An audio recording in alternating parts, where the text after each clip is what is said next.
Many of you know him from his years at the U.S. Embassy in Tokyo. He's a Columbia PhD, an accomplished academic and diplomat as well, and now back in academia at SAIS, Johns Hopkins, where among other things, I think you supervise the annual Japan Yearbook. Yes. Okay. And so he will speak to us for about 30 minutes about Washington's views of Asia. And afterwards, we'll have our usual Q&A discussion session. So thanks again for joining us. Just two things. If you're not directly on our mailing list, you can give us your business card. We have a business card basket. And you can also, if you want to contribute to fund our programs, give money to our ballot box, which is actually a cash box. And unlike elections, we open 365 days a year for voting. And you can vote many times. So thanks again, and well, the floor is yours. Okay, thank you. If you want to put it there or whatever is really best for you. Okay, thank you very much, Robert.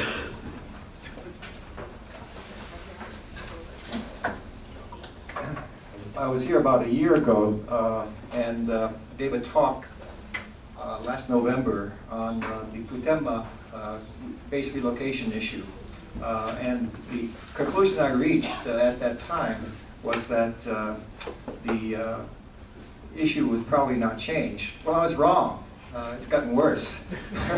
And I welcome later on any questions or comments about that issue. I'm not going to directly deal with it today, but I've written a couple of books on it, and I'm probably going to start writing the third book on this never-ending story fairly quickly. Tonight, the topic is really something which Robert dreamed of, and he wanted me to look ahead. Well, I've always been expert at looking back, but looking ahead is a little bit out of my line, but I'm going to try to make some predictions along the line today. But I certainly would like to focus, starting on the U.S. election, how Asia played out in the election, and then some of the issues that are involved in Asia with a new president coming in. And I'm really happy that Obama won, because if Romney had become the president, I wouldn't know what to say. Well, I probably would have said something, but basically it was a real challenge if indeed I had to look ahead to see how President Romney would have run Asia policy. Now, if I can figure out how to get this thing started, we'll get going. What I've done is I put together a PowerPoint, and I'll try to go fairly quickly through it and stop when I have something specific to say. But I believe that pictures are worth a lot, and I've got some really interesting stuff in here that's varied from time to time. So we'll start off to take a look at how the campaign, the U.S. campaign, the election campaign, and God, I'm so glad it's over, because we were saturated constantly with negative ads. And I picked out some of these ads that have to do with Asia along the way. Let's see first how China was treated in the 2012 campaign. And of course, people who know Japan's trade history with the United States know Japan bashing. I think we went through an incredible period of China bashing in the campaign. Both campaigns cranked up their rhetoric against China, the world's second largest economy. It was a cheap, easy target. It was used to attract American voters. I wonder how successful it was. And the only issue that the candidates, whether they were left or right, conservative or liberal, seemed to unite on was the issue of bashing China. The target was always the same. And the argument, of course, was that China was stealing U.S. jobs. Here's one of the ads. 8.3 Americans are lining up for jobs. Lines are forming in China for a different reason, to get jobs. This went over and over. And then, of course, this is also familiar territory. Some Chinese companies were accused of treachery, another familiar theme in Washington politics. The ads were very, very interesting. They were almost a clone of each other. The Romney and Obama campaign ads, Romney's ad, under Obama we've lost over 500,000 manufacturing jobs, and for the first time China is beating us. 7 times Obama could have stopped China's cheating. 7 times he refused. And then, of course, we will protect jobs for the American people. Obama ads is accusing Romney of being soft on China. Announcer asks, Romney's companies were called pioneers in shipping U.S. manufacturing jobs overseas. He invested in firms that specialized in relocating jobs to low-wage countries like China. Even today, part of Romney's fortune is invested in China. Romney never stood up to China. All he's done is send them our jobs. These ads are totally crazy, but they were constantly on the. I just got so sick and tired. I put my mute on every time when some of these ads came out. Now, if I can get this, see, is there a way to click on this thing here? Should be a control click. Well, where's the mouse or the pointer so I can click on this hyperlink? Library. Okay, sorry. All right, I got it.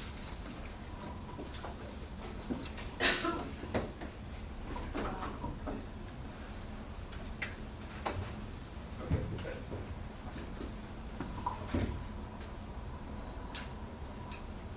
Press no tab. I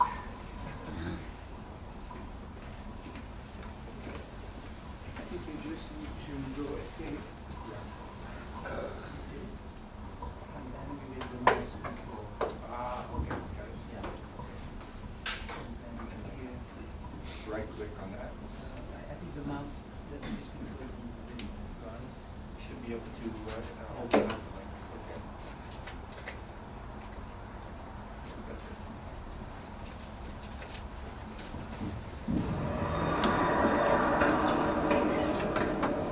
为什么强大的国家都会走向灭亡呢？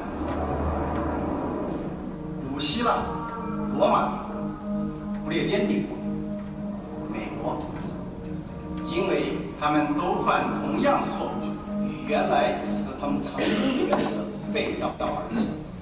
美国政府企图以庞大的开支和税收来摆脱严重的经济衰退，巨额的所谓刺激开支。 庞大的医疗改革，政府接管私有企业，债务累累。当然，我们是他们的大债主。现在他们都得给我们干活。You can change the future. You have to. Join Citizens Against Government Waste to stop the spending that is bankrupting America.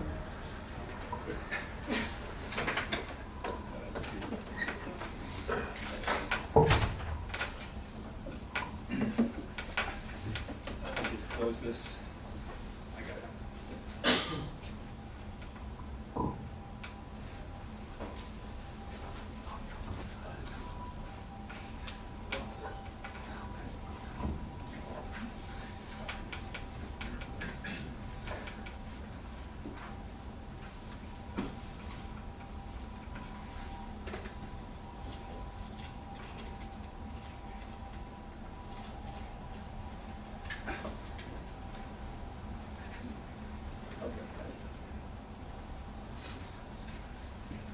The trouble with the ad was that it was totally wrong.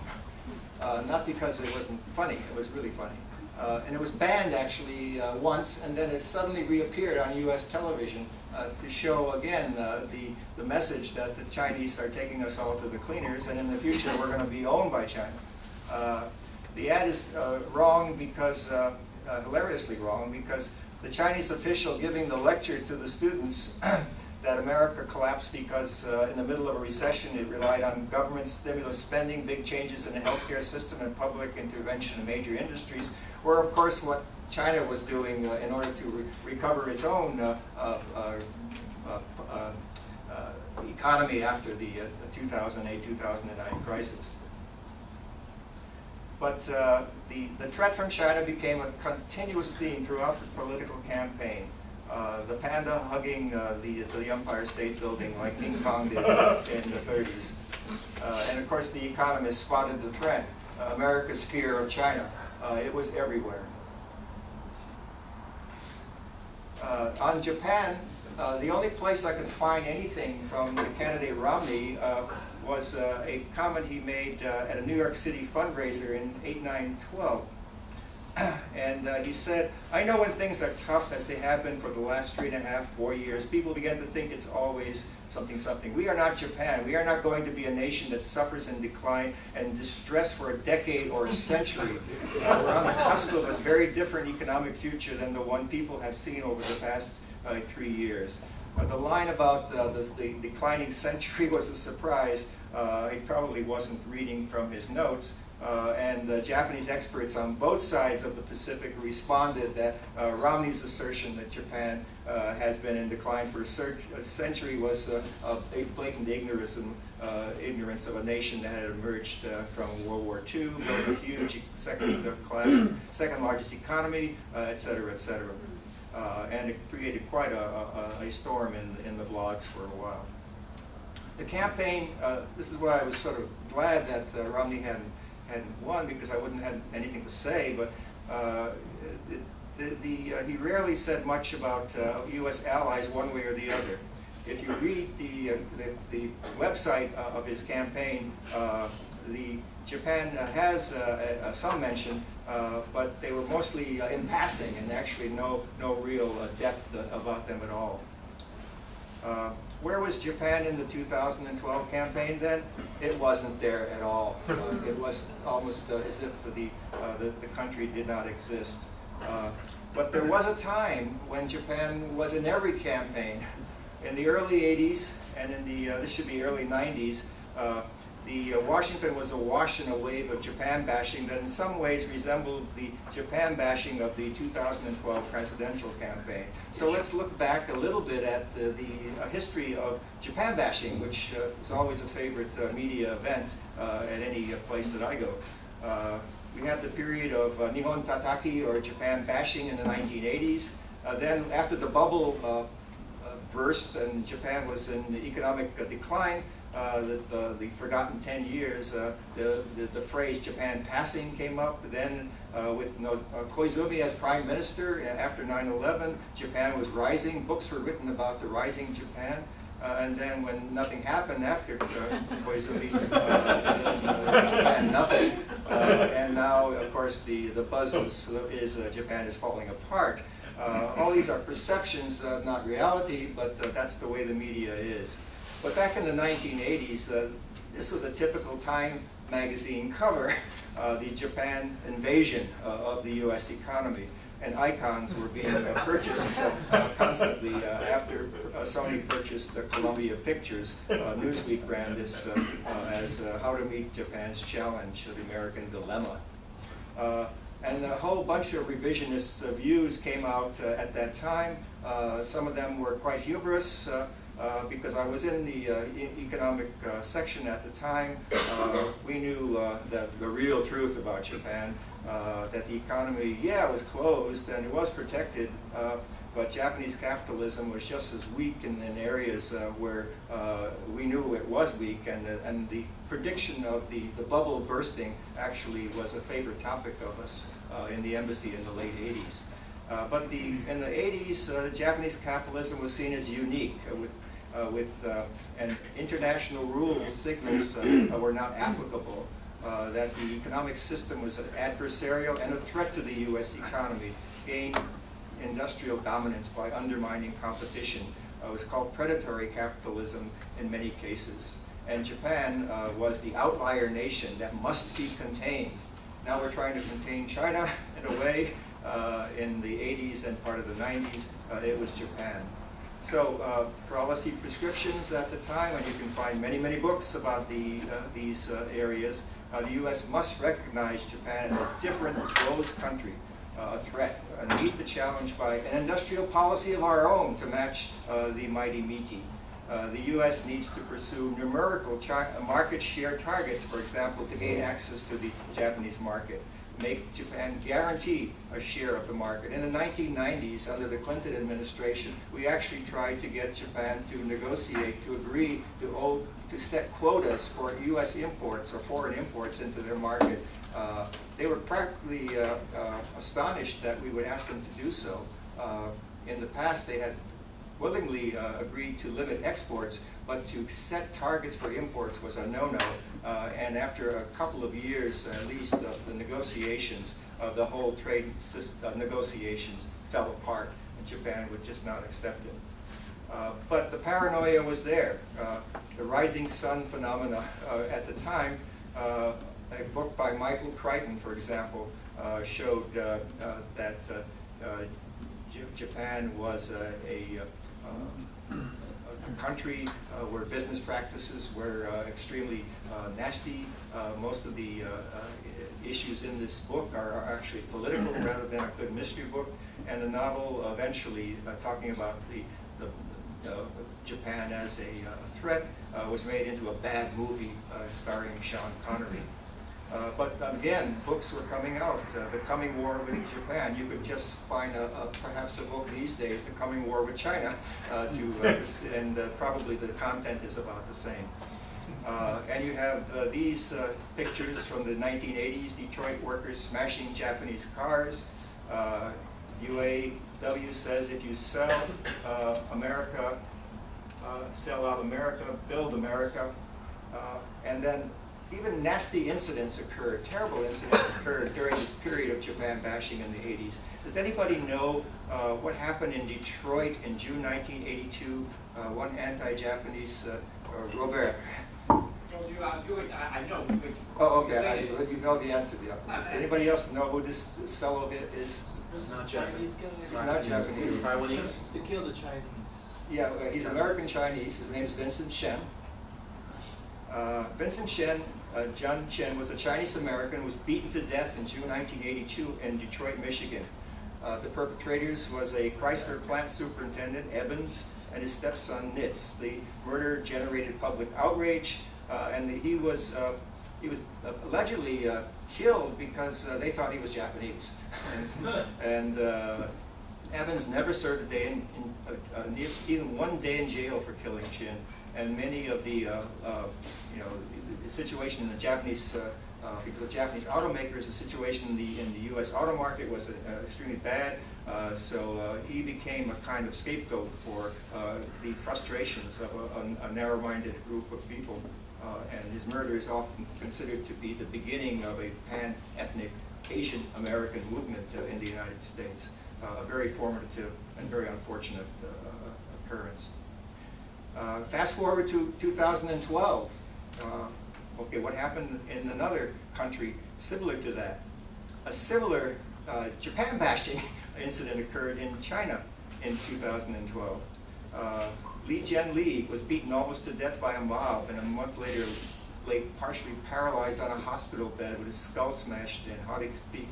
And his offense was driving a Japanese car. A mob stopped his car and beat him to a pulp. The 1990s in the U.S. Saw a period where Japan was considered to be passé. And a lot of the bashing, of course, just gradually disappeared. And as a result, the slogan, Japan passing, was picked up by the media. According to The Economist, the phrase has two meanings. The world's second largest economy was passé, was being passed by in a fast-changing world, including China. And Japan could no longer be taken seriously. And of course, if you look at the history of that period, the 1990s, the Gulf War and Japan's drift in the alliance, Japan was going, and first the political turmoil of the mid-1990s, Japan was going through a difficult period, indeed. And of course, to make even worse, President Clinton visited China, spent 9 days there in 1998. Some say it was a shopping trip, but he did not stop off in Japan. So by 2000, the Japan nothing is the theme. the system that soured. And you can again find many books. This one's by Richard Katz, showing that the economic miracle had disappeared. Japan was basically on the trash bin of the world economy. Back to the election. President Obama wins. Expectations of Japan and China in the year ahead. Some of this is pretty much self-explanatory, but now that the president has won and he's not going to be reelected, he basically has a free hand in foreign policy. He can probably do a lot of what he probably wasn't able to do, maybe a little more time perhaps, to deal with Japan. So what, in terms of Japan and China, is the year ahead going to see?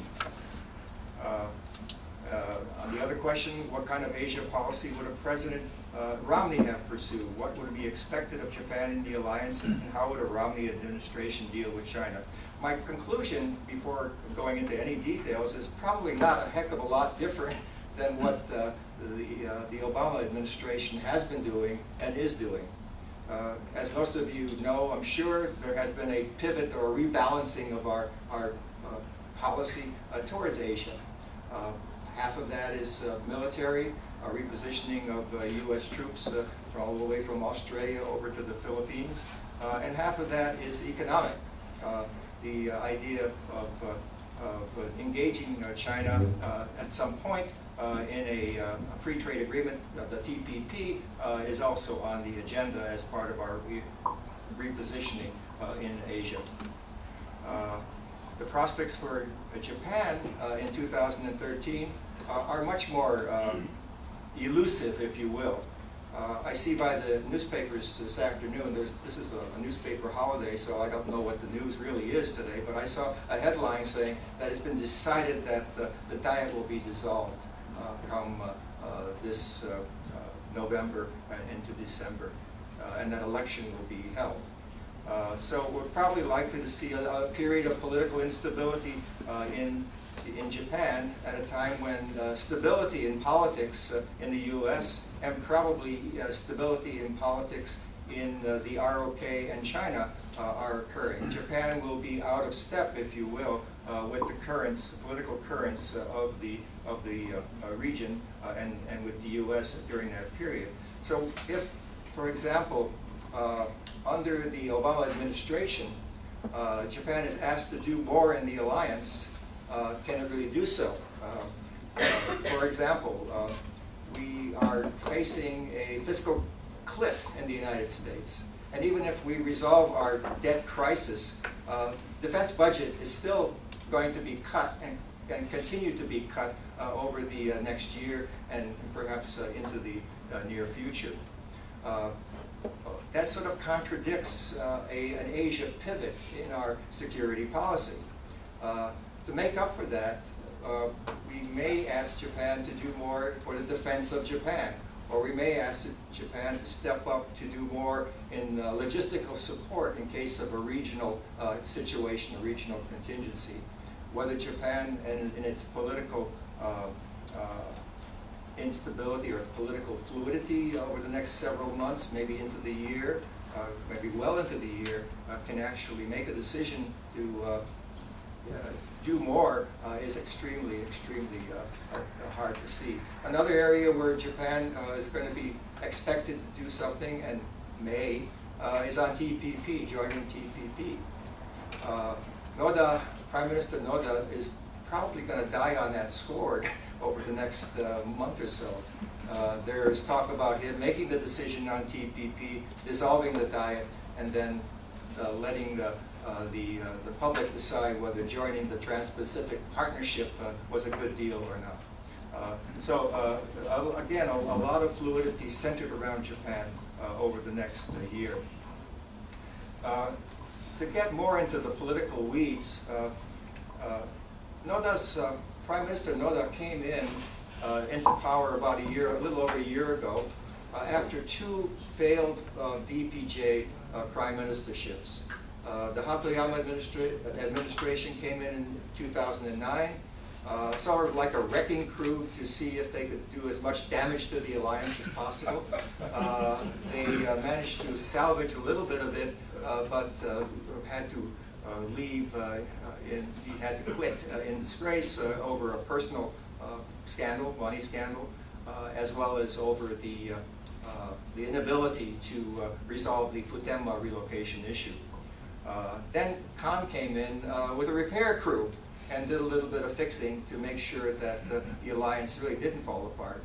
Prime Minister Noda has not been bad. I mean, he actually has done a lot for the alliance over the last year. It's not really seen unless you look at the details, but a lot of what he did was not really in line with the DPJ's manifesto. It was more in line with an LDP policy of managing the alliance. And one could conclude that after 3 years, the DPJ has evolved, if you will, into the LDP in managing the US-Japan alliance. The relationship is pretty much back on track, but that includes the problems as well. And one of the biggest problems, of course, is the Okinawa basing issue, which, as I mentioned at the beginning, is even worse now than it was a year ago. So Noda has continued to strengthen the alliance. Joint training is going on between the SDF and the USFJ for remote island contingencies. By remote island contingencies, you can also include Senkakus. And of course, that's a signal to China these days whenever there is, in fact, the training which has been going on in Guam and Tinian was supposed to happen also on a remote island south of Okinawa, and I believe they canceled that, perhaps for political reasons. But anyhow, the Okinawa basing issues unresolved, Futenma relocation permanently on hold, Osprey deployment to Futenma opposed by Okinawa, crimes have occurred, and the Okinawa governor is in between a rock and a hard place. About several weeks ago, I had the honor of emceeing a conference in Washington that Governor Nakayama had sponsored, and it was a very good academic conference with a lot of ideas about resolving the Okinawa basing issues. But I also had the chance to talk with the governor, and he is rather pessimistic about the future of this island in terms of the bases and resolving it. He has an agenda for economic development that's been put also on hold. The land that's supposed to be reverted back to Japan, to Okinawa, from the bases, particularly Futenma, he's got plans. He wants to use them, but when? So he seemed very pessimistic about it, and probably his appearance in Washington was a cry for help for Washington to begin to intervene, since the central government of the Noda administration, or any administration so far, has been rather complacent about resolving that issue. You know, time will tell, and it'll eventually be resolved. I think that's not acceptable down there anymore. But to get back to the security agenda, PKO to Sudan, that the Noda administration approved.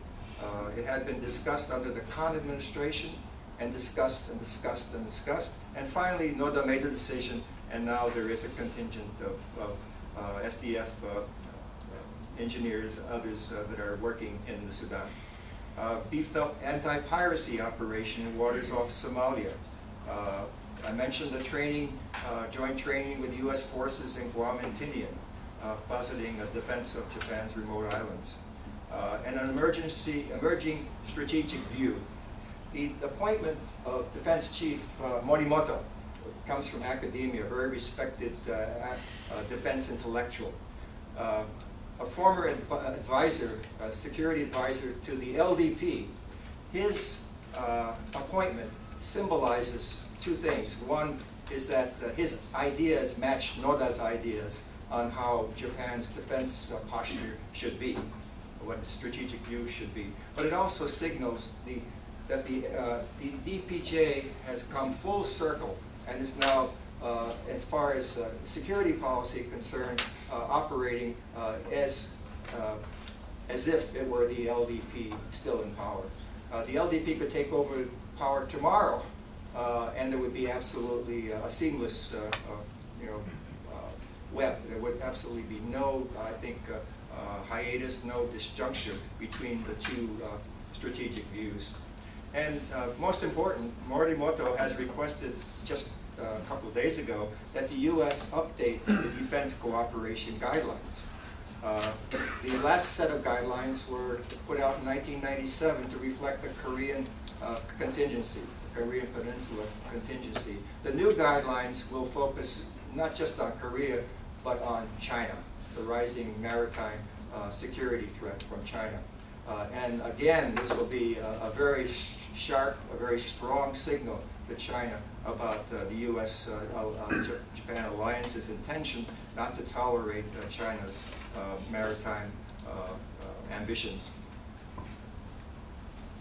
And then finally, on the security agenda, the Noda in 2011, again, very surprising for a former liberal party, made it possible for arms export in the development of and production of military equipment with other countries. This is linked with the next generation fighter, the F-35, but it also gives defense industry a boost as well. I've already got into the defense cooperation guidelines. And finally here, the defense, when Secretary Panetta visited Japan, it was announced that a second missile defense system would be set up on Japanese soil, allegedly to counter the ballistic missile threat from North Korea. Again, China took this as a signal that the new BMD, the new missile defense system, was intended also for it. So, now we're in a crisis. Every time I come, it seems like there's a political crisis. Can Noda survive? Here's my prediction, and of course it's not worth anything, but I'll give it to you anyways. There are two critical bills that will be passed, and once those two bills are passed and the election, a snap election is called, the party will not win. I don't think it's possible for the party to win. The next slide will show you that. The party strength, as everybody probably knows here, I'm coming in from the outside, is just a little bit over 240. It's probably about 248, maybe even a couple less than that now. They seem to, the DPJ seems to be dropping its membership constantly. So going into the election with a bare majority is extremely risky. And if you look at the polls, the DPJ, which is the red line, is dropping below the ether, while the LDP, not great, but is actually rising finally after 3 years of being in the doldrums. So my prediction is probably the next election will have no party getting a majority, and that the LDP probably will be the one with the most votes and probably able to patch or cobble together an unholy alliance with all kinds of different parties to form a coalition that indeed will reflect the ideas perhaps of the new president of the LDP, Mr. Abe. And under Mr. Abe, perhaps the Obama administration might find some synergy. Not that Mr. Abe doesn't bring a lot of baggage along with him. He likes to travel to Yasukuni, for example. But indeed, he is an advocate of, for example, Japan having collective self-defense, for example, allowing the right of Japan to come to the United States' aid under the security treaty if indeed there is an attack on the U.S. So collective self-defense might be approved under an LDP administration. Under Noda, that's out of the question. He's said that over and over again he has no interest at all in CSD. Another area where the LDP, if it forms a coalition, and of course the coalition has to have some synergy, would be to, excuse me, to have Defense Minister Ishiba. I'm saying that seriously. I think he probably would be the defense minister. And his idea is for Japan to have its own Marine Corps. The Marine Corps' duty, for example, would be to defend the remote islands of Japan from some foreign attack. So you could see indeed a kind of ratcheting up of the alliance in terms of what, for example, the Bush administration wanted in the early 2000s, to have Japan step up to the plate. What you're not going to see, whether it's Abe, perhaps, or even Noda staying on, or the DPJ staying on, is a global alliance like Koizumi. I think those days are really over. You can argue against it, but the idea of Japan following the U.S. into a war, the Iraq War, or maybe an Iran war, or maybe some other out-of-the-region war, that concept of a global alliance, I think, has disappeared. And the likelihood of that happening in the future, I think, is the regional alliance is very strong, but the global partnership has sort of disappeared. So the future of the DPJ seems bleak, and probably the LDP will return to power. What am I doing on time? You're a few minutes beyond time. Oh, okay. Let me just really Ahead go of through, time, let me depending go- on how you do it. let me go quickly through the territorial issue. Okay. I should have brought this up earlier. Noda's biggest challenge, or whoever is the prime minister, has been the territorial rows with China and South Korea. First, ROK. The feud over the Takeshima Dokdo Isles with ROK was seen, I see it as a political stunt by the president, President Lee Myung. The issue is likely to be quietly backburnered after the ROK elections as cooler heads prevail. But there were some deep wounds. For example, Japan has still not signed a intelligence sharing agreement, the GSO-MIA, and the AXA, a cross-servicing agreement, has also been delayed. But China, the issue with China has great ramifications. And it's not only the Senkaku Islands, as this slide shows. China has actually wants to extend its outer limit to the edge of the continental shelf. So this huge donut in the middle is not just a bit of the island. It contains a lot of territory that China wants as part of its maritime power ambition, but it also contains a lot of resource-rich areas that could be exploited in the future. So this issue is not going to go away. It's going to stay. And of course, it's developing. We have our air-sea battle concept. The Chinese are developing their shore-sea air battle concept. So the Senkaku Islands is a structural issue that is not going to go away simply by either backburnering it or by going to some kind of arbitration. I think it's going to be with Japan and China for the indefinite future. Let me just, I think I'll probably hold off on this. And if you want to look at the Japan bashing and China scene, I can bring it up in the meeting. Thank you very much.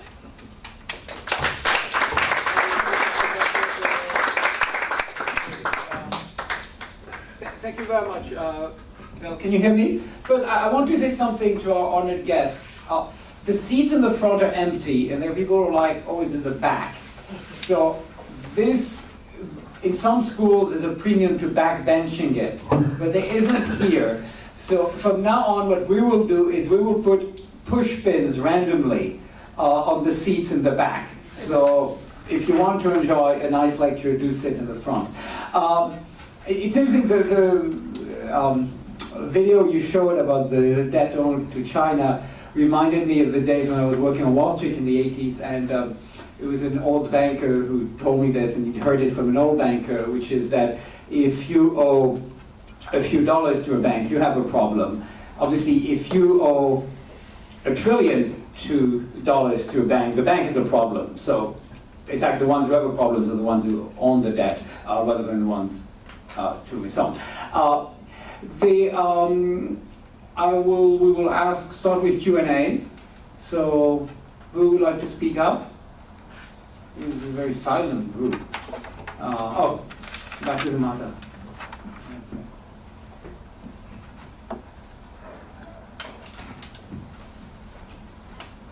So Dr. Numata, former diplomat, former foreign ministry spokesman. And I was very interested in your recounting of the messages that went back and forth between Japan and the United States, that you talked about Japan bashing and Japan passing, Japan rising, Japan nothing, Japan falling, and so forth. I have the impression that not all these messages were concocted in the United States. Some of those were somewhat masochistic concoctions by Japan. That is the impression I have. And that's something I don't like particularly. But that raises the question of, these are all rather negative signals, except Japan rising. We should be looking at some more positive messages for the future. Although the objective circumstances may not allow it, perhaps we should at least be thinking about it.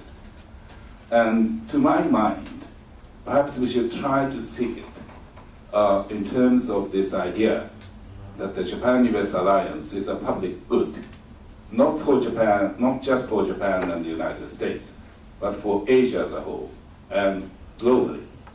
And that's where I, if I may, I take some issue with the use of the word global alliance in the terms that you put, which is that it would not be possible. Of course, it would not be possible for Japan to follow the United States into a war. But that's not the only form of global alliance. And there are many other aspects of the alliance in the broader sense. And I don't think we should give up on that idea.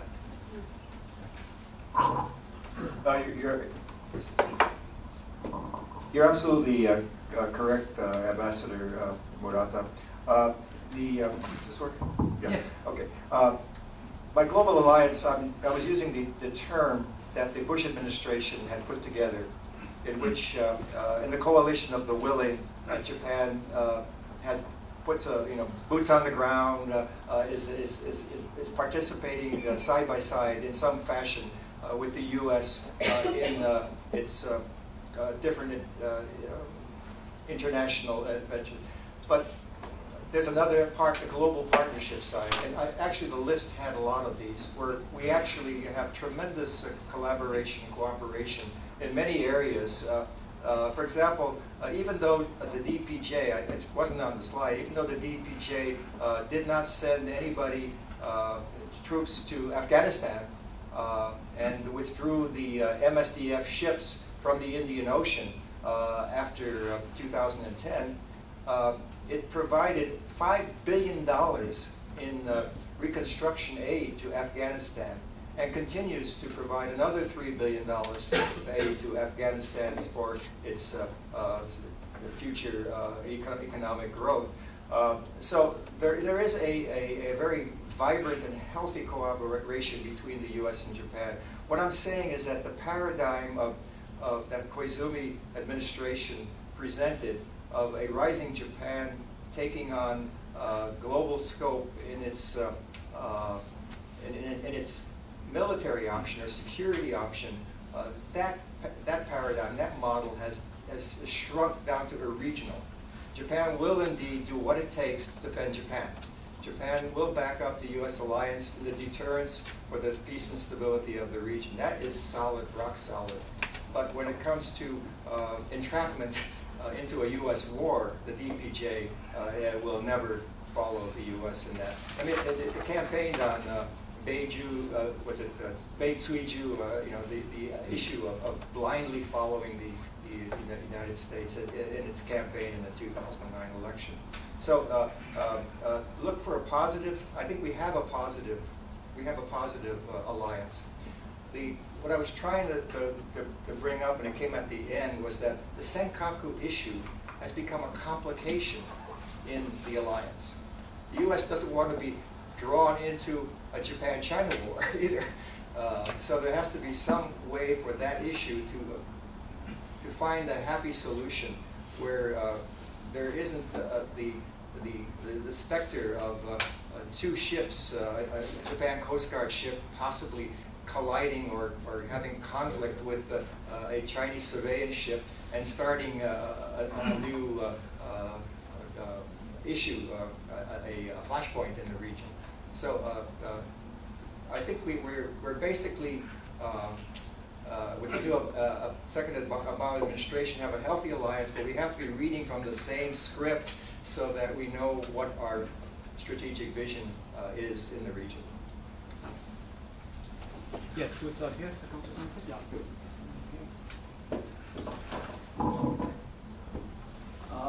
You said that the U.S. would not involved in the Senkaku issue, but Senkaku is quite important from the strategic point. You said that you are now conducting the airship battle. Airship battle, the Senkaku is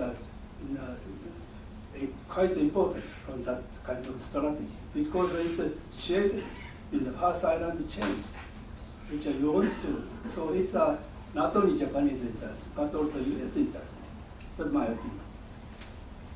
Well, this is a very good point, but there's another point to be made that our preparation, whether it's working on air-sea battle or whether it's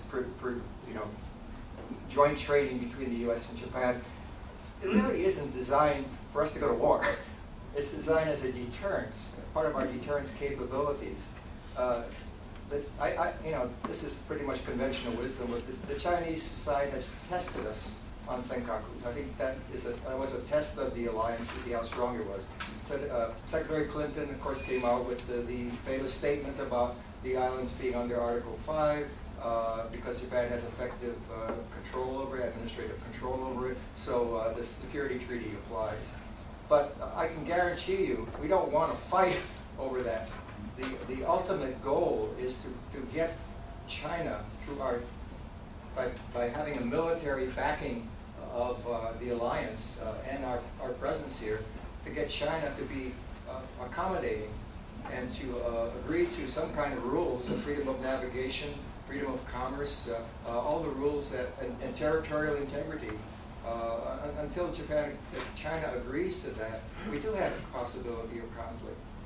So it's a dicey thing, but if the alliance, as planned under the pivoting formula that was brought out in the first Obama administration works, China will ultimately get the message and comply, and the accommodation will be reached. But the weak point is the flashpoint, the new flashpoint. It's not the Taiwan Strait anymore. It's Senkaku, and if indeed there is fight over that, we fail. Our deterrence has failed.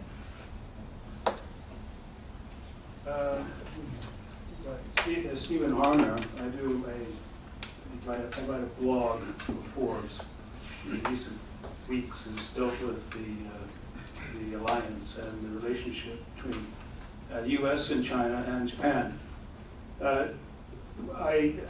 My question is really, I guess you just began to address it,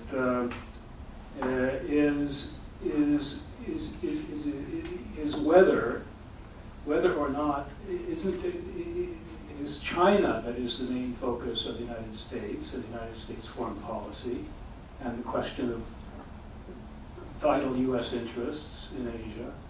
It's the main issue is achieving, as you say, modus vivendi with China, and then the question of the relationship with Japan. Isn't it a matter that Japan then becomes, and including the alliance and whatever we make of the alliance, doesn't that just have to fit in? I mean, isn't this part of us?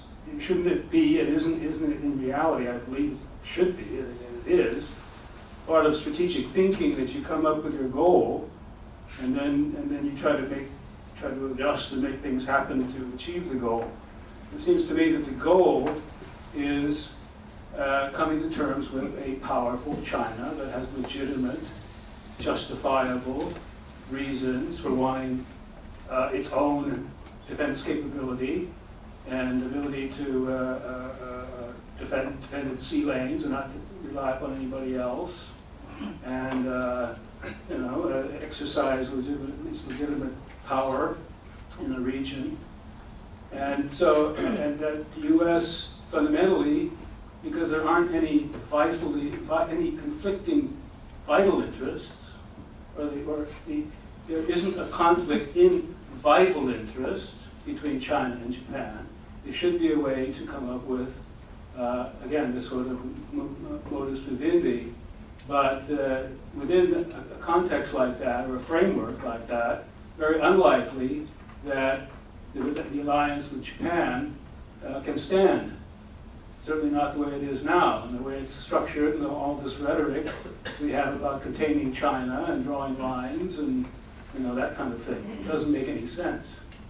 So I really wonder what, I just don't understand how it seems to be it's all about Nichibei Dome, but it doesn't seem to fit in to where the U.S. interest, our strategic interest going forward. So that's my concern. I agree that the Asia pivot is, or the Asia rebalancing is not all about Japan. There are many faceted elements of the pivot, which includes strengthening existing alliances. And that's, of course, ROK, Japan, and Australia. Having strategic dialogues and building strategic ties with India, Indonesia, repositioning of U.S. forces across the region, from Australia all the way perhaps to the Philippines. It's in security terms, it's But strengthening the alliance, does that get you where you want to go? That's the question. Well, what do you want to go with it? What do you want to do with it? I mean, the alliance is here for the peace and stability of the region, the defense of Japan. That's its purpose. There is no other purpose for it. It's not here to fight wars, certainly. It wasn't put into position to fight an Iraq war, for example. That just sort of happened outside of the framework. But it has a function, and it's been going on for 50, 60 years. That seems to be doing very well, thank you. If you say that it's not necessary, then what happens? We go home, or Japan does it all by itself? It doesn't make any sense what you're saying. All of our alliances have a purpose within the great sphere, and Japan has chosen that its future is linked to the U.S. As an ally. That's their choice. They could go it alone. Maybe a Prime Minister Abe might say, we don't need the alliance anymore. DPJ said at one time, we don't need troops stationed here anymore. They came in with that illusion, and then originally and eventually found out that the reality really hit them hard, that without the U.S. presence in the region, can you guarantee freedom of navigation? I mean, sure, China wants freedom of the seas, but it might be at the expense of other countries. It might be at the expense of the U.S. It might be expensive of Japan, of ROK. There could be interdictions of ships going through waters near Taiwan or something like that. So, an order, to have order in the region, the current formula seems to require, and I think almost every country that's a friend of the U.S. in the region is expecting the U.S. to take a lead in the region. Japan's not going to take the lead, and do you really want China to take the lead? I don't think so. It's not predictable. What happened with the Obama administration came in with great ideas about having a wonderful engagement, a G2 type of engagement with the Chinese. It didn't work. And in 2010, all of these territorial disputes broke out. There was one spat after the other. It seemed like chaos and misjudgments were everywhere on the part of the Chinese, but ultimately it created an enormous amount of anxiety and fear in the region. And if the U.S. had said at that time, it's not our business, we don't care, 50% of our trade is with the region. A lot of our investments here. You know, China is a mixed bag as far as politics is concerned, but our economy is interdependent. So ultimately, the goal, I think, is to have a strong military backup and a very strong diplomatic front, having close relationships. The president's going to Myanmar, which was previously under the Chinese sway. I had a student from Myanmar recently, and he said, "Thank heavens, you know, the Japanese and the Americans are finally arrived. The Chinese were stealing us blind." It was a real you know, breath of fresh air to have the U.S. back in the region. So I don't think we're there to do any mischief. We're just happen to be the country that's taken on the responsibility of order in the region. And Japan, you know, as its choice is, maybe its only choice, has chosen to be our ally. And strengthening it it's not just words. We're actually doing things together that make a big difference.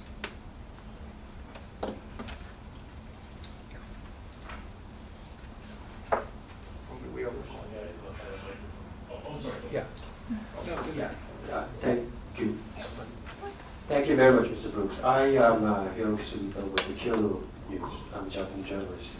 You said Obama may feel sort of synergy with Abe LDP leadership. Well, I didn't really mean Ah. I'm just saying that he could be comfortable with a returned LDP, even under Abe, who has a mixed you know, reputation in the United States on his first. But that the reality is that the security relationship or the U.S.-Japan relationship under the DPJ is probably not going to be much different under the LDP, if it's an LDP coalition.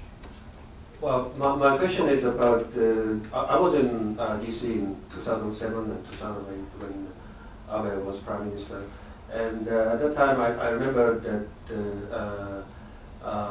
the question American people asked about Abe's presence, Abe's prime ministership, on the question of the history issue, such as comfort of women and that kind of thing. And now the China said that what Japan is trying to do is to reverse the outcome of the World War II. And that means that China is trying to flare up, China trying to lift the history issue up in dealing with Japan. So I think the collective defense part is good for alliance, that Mr. Abe is thinking on the history, particularly in comfort women and other things related to the issue. What do you think? Is it bringing about negative impact on the alliance? As you know, from that 2007 experience, the comfort women issue was extremely volatile in Washington at the time. And you know, this is a personal view too. I have a tremendous amount of sympathy for the comfort women, and I think you know, you can apologize, but the damage has really been done. But the efforts of certain groups in Japan to deny history, if you will, and particularly even now try to deny history, has created an atmosphere in Washington that was similar to the one in 2007. That's, I think, a fact. It serves nobody well to shoot yourself in the foot again over the comfort women issue. It doesn't make any sense. It happened, and as far as I am concerned, because I've read a lot of the stuff, there was military you know, involvement in that terrible period of Japanese history. I even have a map that shows where all of the comfort stations were built or approved to be built by the military. So denying that was you know, part of the government, the military system at the time, is denying history. two structural issues between Japan and China, the territorial issue and the history issue. What we've seen with the Senkaku's row is these two issues were entangled. They were sort of kept separate before, but now history and Senkakus have come together with an unhealthy dose of nationalism, unfortunately even on both sides. It is not a good situation at all. The territorial issue must be neutralized. The history issue must be addressed properly, and no backtracking to say, well, you know, that statement doesn't matter. I'm very personally involved in that comfort women issue at the time. Let me follow up on the sex slave issue. As you know, there's a memorial, a small memorial plaque in a town in New Jersey. According to press reports, the Japanese consul general either went there or sent some staffers to complain or whatever. It wasn't clear, but it seems there was some action on the part of the consul general. Now, what do you think possessed his political masters in Tokyo to advise him to go on what would have been called in 1945 a special mission, as in a suicide mission? So what do you think is the, I mean, what was the logic behind it? I don't know, what the official, who went was thinking of, but it made no sense at all, and it would have been better just to ignore the whole thing and let it go away. I mean, a local community can put up anything they want, and it has nothing to do with international diplomacy. So I think it was a mistake to call attention to it, and it's it becomes an international event or incident that sensitivity to that issue should be limited to a proactive stance towards the remaining victims of sex slavery, and not trying to stop some little Korean community from erecting a statue in the middle of New Jersey. It doesn't make any sense to me. What do you think the foreign ministry, assuming the foreign ministry, who do you think made the decision in Tokyo and why? I do not know. I do not know who made the decision. Probably my guess is that it was a personal one by the consul general, but that's just a guess. I doubt it. Sorry, I doubt it. Yeah. At any rate, I'm not privy to exactly what happened. I was just trying to be nice. But don't attribute it personally to consul general. Yeah. So you think he was given marching orders to go there? That's probably. By somebody I don't know. Somebody we don't know.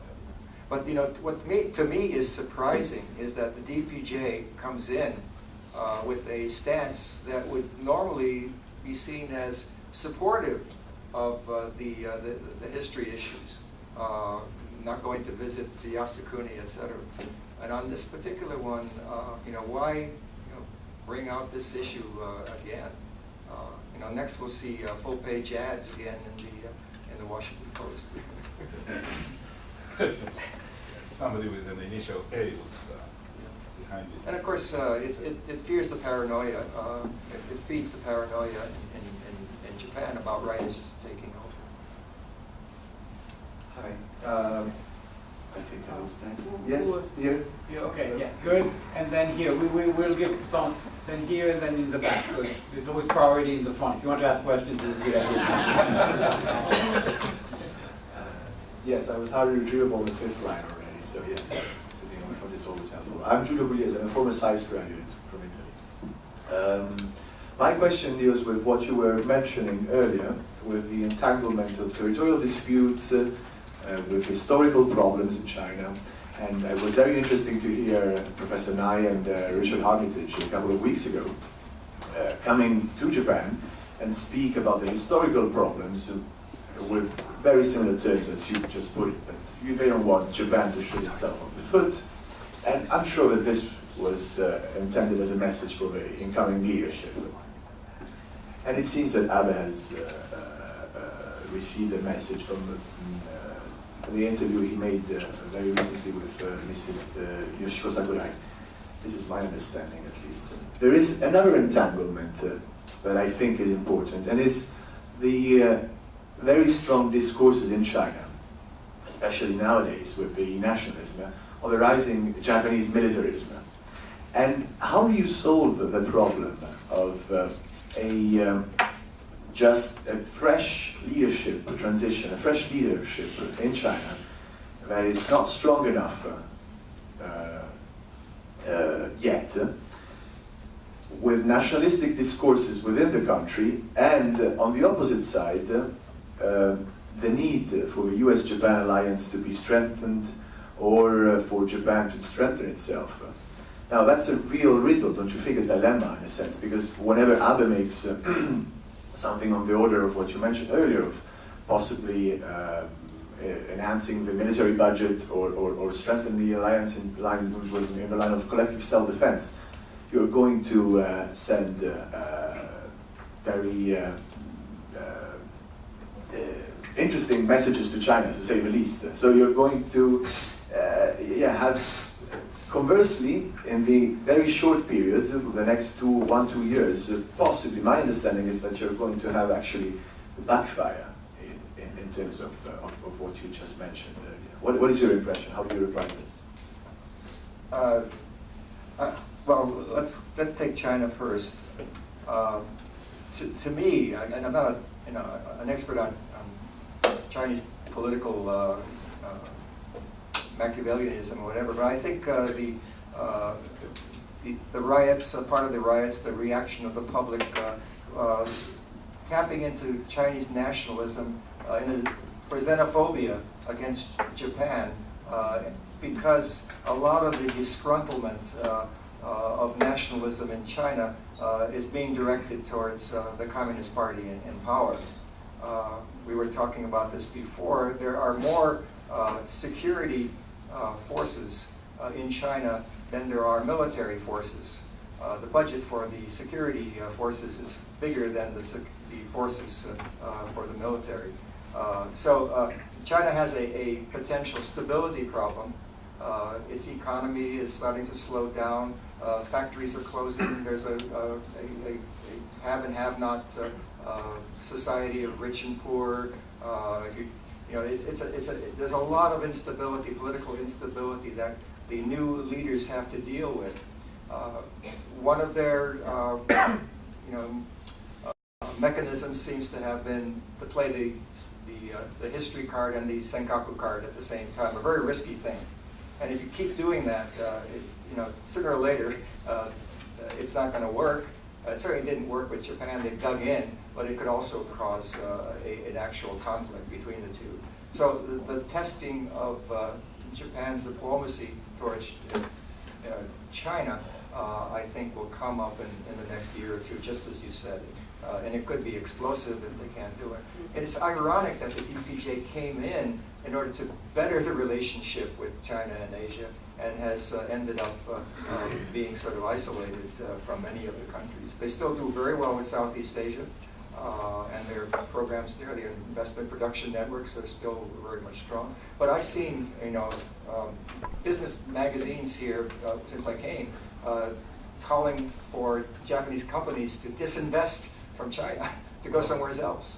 It may be for economic reasons, but I think right now it's because of the fear of the government not being able to control those nationalistic impulses in there. So, if you're going to look at the next 2 or 3 years, it's possible we may see a lot of trouble within China that has nothing to do really with the Japan or U.S. relationship. Let me follow up on this question. To what extent do you think the Chinese behavior on the Senkakus since the past incident has influenced American thinking about China?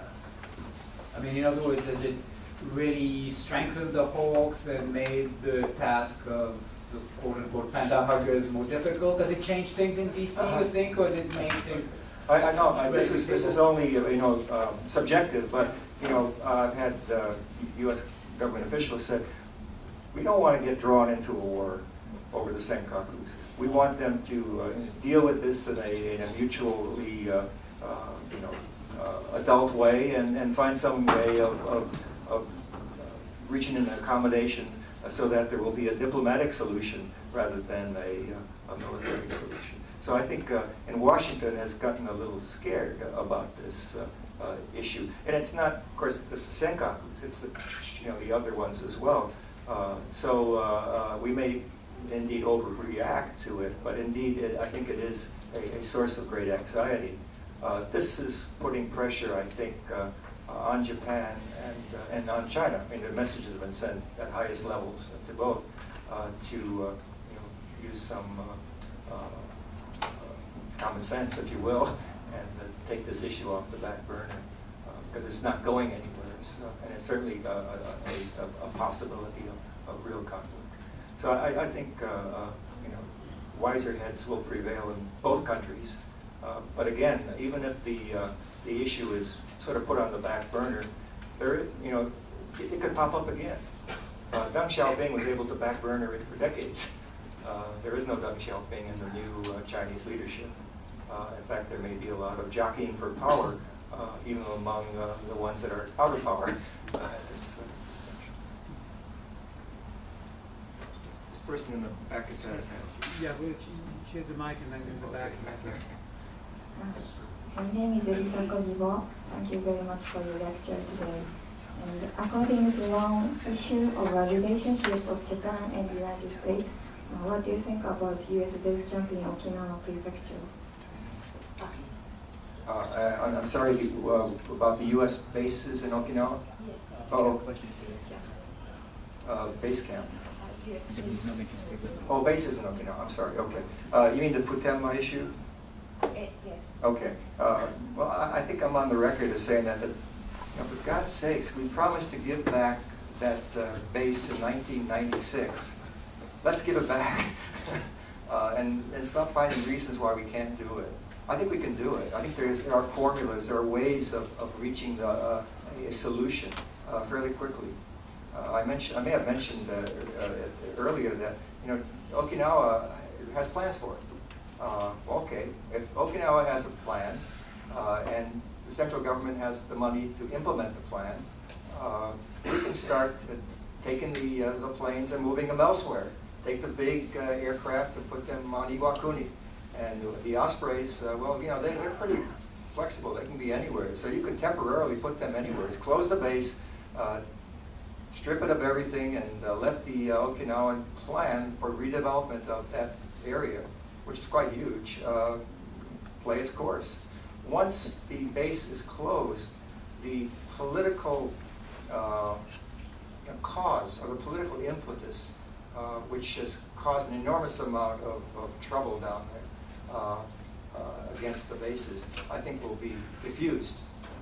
And ultimately, of course, there'll probably be in the future a review of the number of troops down there, be more downsizing, there'll be more joint use of U.S. Bases with SDF forces, so less and less of a presence of the U.S. military, possibly a beefing up of the presence of the SDF under their new defense guidelines, and ultimately the excessive amount of U.S. presence there will be reduced to politically tolerable levels. That being said, Okinawa is a geostrategically critical area. It'll never be free of, even if all the Americans left, the SDF would just simply move in because that's considered to be a very, very crucial part of the defense of Japan.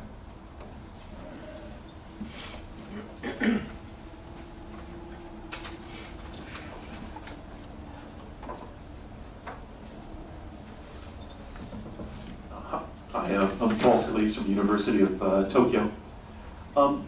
This is sort of on the back of I was also going to ask about Okinawa, but from a different perspective. I'd like you to expand a little bit, possibly, on the prefectural and national impact economically of the base issue. If memory serves, Okinawa is the poorest prefecture within Japan, and I think as a percentage of regional prefectural GDP, the military bases are approximately 30 to 40% of regional GDP.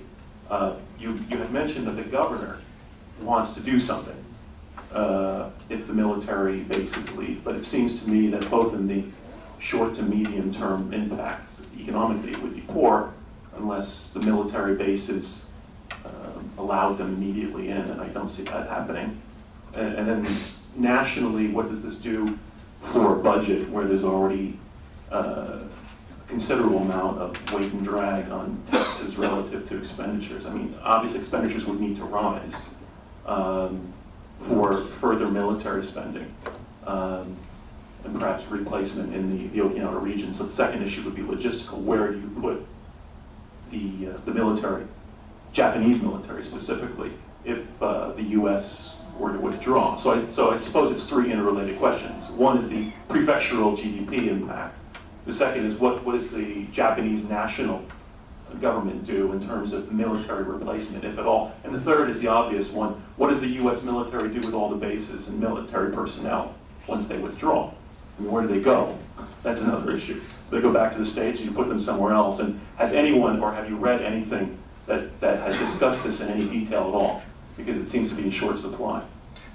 On the first question, the base economy legend that Okinawa is dependent on the bases to keep its GDP alive, I think is a fiction. I was told that it's only about 5% of GDP down there now. Of course, those communities that host U.S. bases, perhaps a greater percentage, simply because there are people working on the bases, and then there's rent from the bases. The bases are almost all privately owned. There are 3,000 owners of the land that Futenma is on. And of course, there's the money that comes from the central government just simply for hosting the bases. Some of that is just provided as subsidies, some of that is linked to certain projects and things like that. But I was surprised about a month or two ago, somebody sent me a special collection of articles from Nikkei Business about the Okinawan economy. And actually, number one, it's the only prefecture where the population is growing. A lot of new investment is coming in, a lot of it in the tourism and some of the high-tech areas.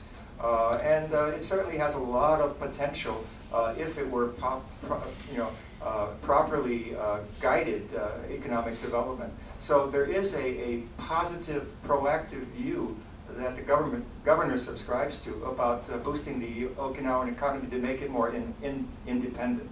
So I think there is great hope for that in the future.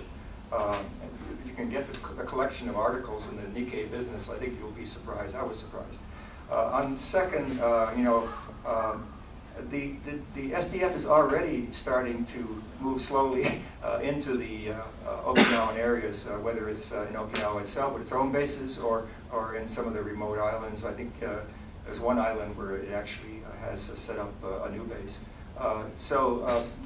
Where does the U.S. go if they move out? Well, we move not because we're trying to save money. We move because we have strategic goals, and I think we're already moving troops out of there in order to scatter the risk of the troops across the whole area of the Pacific, putting some in Darwin, Australia, putting some in Singapore, et cetera, et cetera. So I think as we modernize and rationalize, it just won't be necessary to keep 20,000 Marines anymore in Okinawa. They won't have any function there.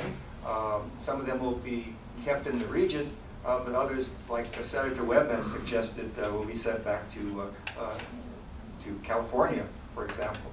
But the underlying assumption is that those 20,000 or even the 100,000 in the entire region, including Korea, will always be there. Their jobs are secure. Well, if they have a function, they will be there.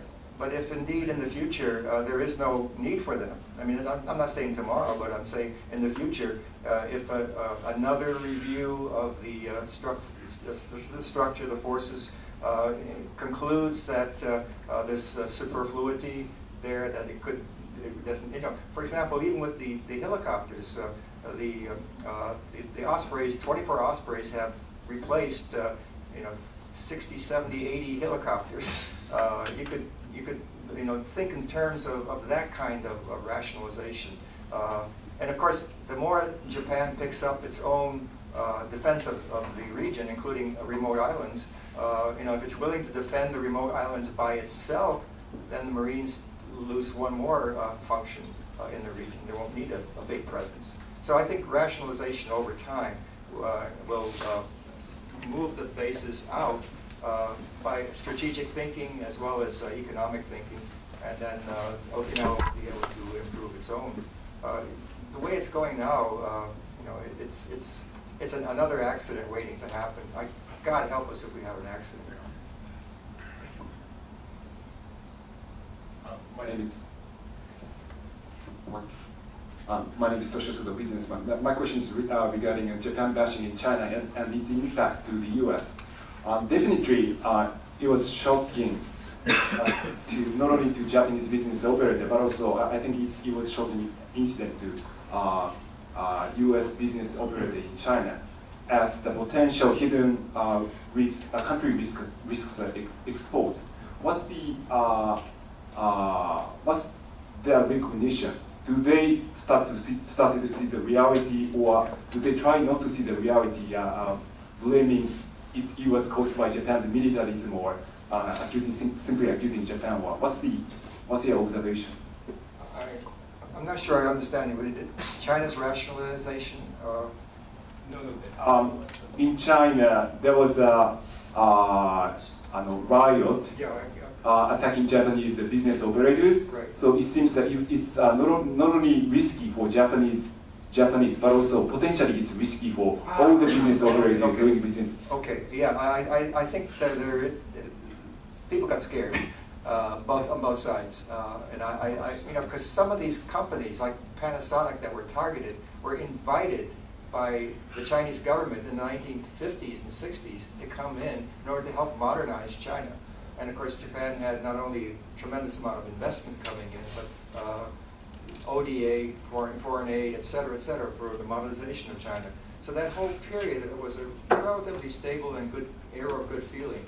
Now we've got pictures like these. These pictures were taken by, this is the poll showing that nobody in Japan thinks the relationship is any good right now. But here are some pictures taken by a Westerner of what was going on, which scared everybody. Here you have rioters smashing cars, burning buildings. Here you have demonstrators at a Japanese department store, you know, thousands of them. Here you have the sign reading, Japanese guests are not currently being accommodated at this hotel. There you have an Audi dealership saying that we will kill every Japanese person, even if it means deaths for our own. Even poverty will not deter us from reclaiming the Diaoyu Islands. Here you have Japanese brand cars being overturned by rioters, happened all over China. Here you have riots like this occurring in over 100 cities. Defend the Diaoyu Islands till our deaths, and you know, do something to Japan. And then even this was a viral on the internet, a pig with the Japanese flag symbol on its head. And will the new leaders in Japan change its posture towards Japan? Probably not in a general way, but I think they got scared about this one. Not only because of the damage to property and the disinvestment and the harm to its own economy. I mean, Chinese workers are working in these plants, but also because the nationalism was getting out of control. And if you let the mobs rule, eventually they'll turn against you.